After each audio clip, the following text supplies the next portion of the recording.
प्रिय दर्शकों, star moon astro channel में आपका बहुत बहुत स्वागत है। मैं टीसी गौतम एस्ट्रोलॉजर। आज हम अस्त ग्रह के बारे में बात करेंगे।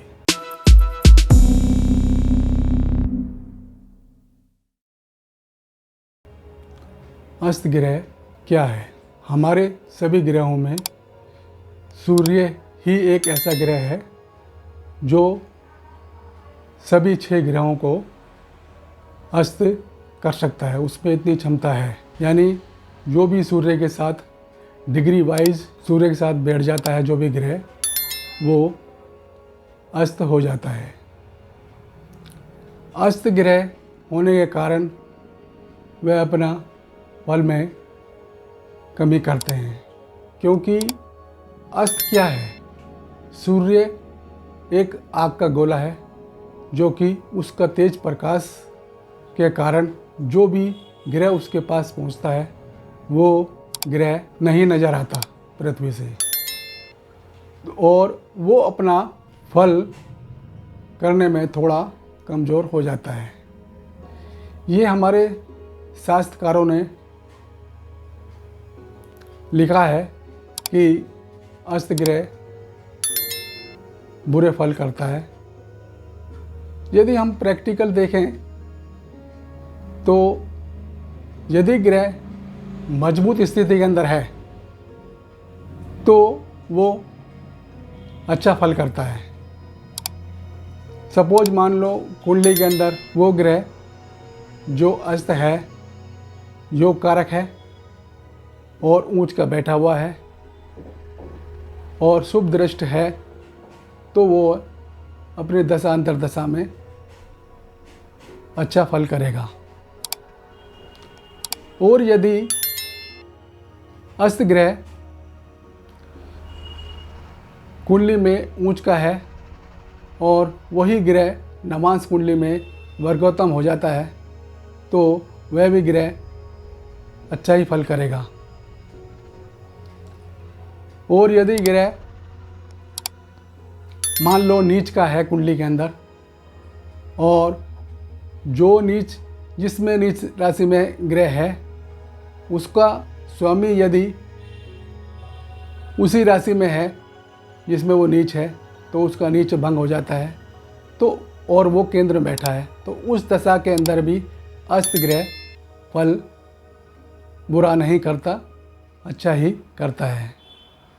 दूसरी बात ये है कि अस्त ग्रह हमेशा मारक ग्रह अगर होता है तो वो शुभ फल ही करता है। क्यों? क्योंकि मारक जो है, जो जिस स्थान का बना हुआ है, वो भाव खराब है, और ख़राब का अगर बुरा है तो वो हमारे लिए अच्छा होता है। अस्त ग्रह यदि कैसे, मतलब कुंडली के अंदर हम देखें, कई बार ऐसा होता है कुंडली में हम देखते हैं कि दोनों साथ बैठे हुए हैं, सूर्य भी और मान लो बुध भी, दोनों बैठे हैं साथ में, और हमने देखा और हमने सोचा कि जो ना ये अस्त है। लेकिन यदि अगर हमने उसकी डिग्री देखी, जो कि बुध 25 अंश पर है और सूर्य 5 अंश पर है, तो दोनों का अंतर 20 अंश हुआ, तो इसमें वो काफ़ी दूर हो गए। इस कारण से वो अस्त नहीं है, जबकि एक ही जगह हैं। देखने में ऐसा लगता है कि वो अस्त हैं।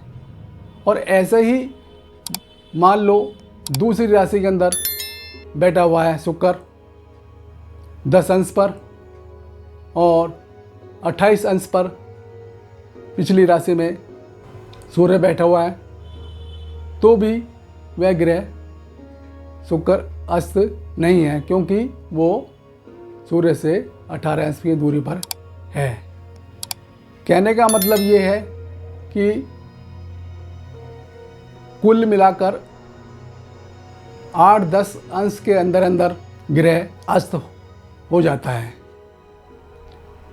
और अस्त ग्रह कई हमने प्रसिद्ध लोगों की कुंडलियों में देखा है कि उन्होंने अस्त ग्रह उनके 2-3 हैं, लेकिन वो अपनी दशा में उन्होंने काफ़ी प्रसिद्धि प्राप्त की है, क्योंकि वो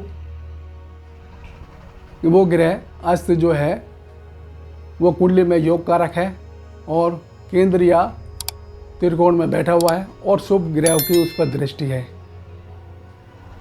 तो उन ग्रहों ने उनको प्रसिद्धि पहुँचाया। तो इसलिए हम प्रैक्टिकल में हम यही कह सकते हैं कि ये अस्त ग्रह, सभी अस्त ग्रह बुरे फल नहीं करते, वो अच्छे भी करते हैं। लेकिन जो यदि थोड़ा अगर मान लो कमज़ोर है, जैसे कुंडली के अंदर अस्त ग्रह है, नीच राशि में है और वो अच्छे घर का मालिक भी नहीं है, वो कमज़ोर हो गया और उसका बलाबल भी जो है थोड़ा कम है, तो उस स्थिति में वो थोड़ा अपने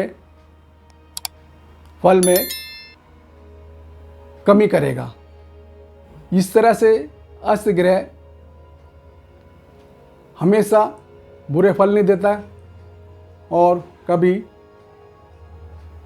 ज़्यादा अच्छे फल भी नहीं दे पाता है, वो अपनी उसकी स्थिति के अनुसार है। ये सबसे पहले हम जब भी कुंडली देखें तो उसमें हम जो अस्त ग्रह है उसके हम स्ट्रेंथ देखें कि क्या वो कमज़ोर है या वो सभी बलों के अनुसार वो बली है। षठ बल के अंदर बली है, जिस तरह विश्वोपल बल के अंदर बली है, और या वर्गोत्तम या नवांश के अंदर वो उच्च राशि में आ गया है, या अष्टक वर्ग में उस ग्रह को 4 अंक से ऊपर अंक दिए गए हैं, तो वह ग्रह बली माना जाता है, तो वो अपने बुरे फल नहीं देता, अच्छे फल ही देता है। यदि वही ग्रह अस्त ग्रह कुल मिलाकर यदि खराब घर का मालिक भी है और कमज़ोर भी है और पापी ग्रहों की उस पर दृष्टि है और नवांश के अंदर भी वो नीच का हो गया और अष्टक वर्ग में भी उसको नंबर नहीं दिए गए हैं, या 3 या 2 दिए हुए या 0 दी हुई है, तो वो अपने दशा अंतरदशा के अंदर अस्त ग्रह बुरे फल थोड़ा करेगा अपने कारकत्व के अनुसार। जो भी उसके कारकत्व हैं उसके अनुसार वो अपने बुरे फल करेगा। वैसे देखने में ये आता है कि यदि मान लो अस्त ग्रह ऊंच का है और योग कारक भी है, वो केंद्र में बैठा हुआ है, यदि शुक्र ही मान लेते हैं हम, किसी भी कुंडली के अंदर शुक्र मीन राशि के अंदर बैठा हुआ है, 10वें भाव में मिथुन लगन की कुंडली है, तो उसमें शुक्र जो है योग कारक है और सूर्य के साथ में वो बैठा हुआ है, वो अस्त है और उस पर जो है चंद्रमा की दृष्टि है, तो वो शुभ होने के कारण अपने फल में अच्छा ही करेगा। लेकिन उसके अंदर थोड़ी सी कमी ये हो जाएगी कि वो अपने कारकत्व में थोड़ी सी कमी कर सकता है। जैसे मान लो, क्योंकि जिसका वो कारक है, कारक वो वैवाहिक सुख का है, पार्टनरशिप का है, तो वैवाहिक दाम्पत्य जीवन में थोड़ी बहुत अनबनी रह सकती है। इसी तरह से यदि मान लो ये स्थिति अगर गुरु की होती है, तो गुरु भी संतान कारक है, तो संतान को थोड़ा कष्ट भी हो सकता है क्योंकि उसका कारक है। तो अस्त ग्रह का थोड़ा बहुत जो है फल जो है बुरा भी हो सकता है। लेकिन ये कहना बिल्कुल गलत है कि अस्त ग्रह हमेशा, सभी ग्रह अस्त हमेशा बुरे फल ही करते हैं। वो आदमी को कहाँ से कहाँ तक भी पहुँचा देते हैं, ये हमने कई कुंडलियों में देखा है। तो आज हमने अस्त ग्रह के बारे में बताया और आज इतना ही। यदि मेरा वीडियो आपको अच्छा लगे तो इसे शेयर करें, लाइक करें, बेल आइकन का बटन दबाएं, जिससे कि मेरी नई वीडियो की नोटिफिकेशन आप तक शीघ्र पहुंच सके। आपका बहुत बहुत धन्यवाद।